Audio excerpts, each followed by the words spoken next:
guys. We're here at the Place Restaurant. Dito ako kasama ko si Ate Pong at si Ligaya.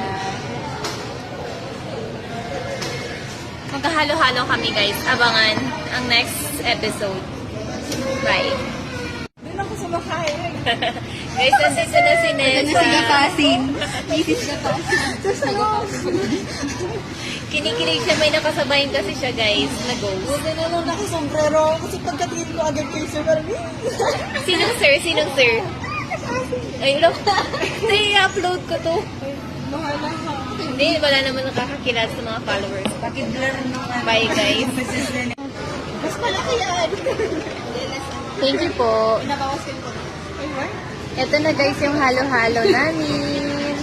Uy, sabay-sabay nyo ganito oh. Sige. Yan,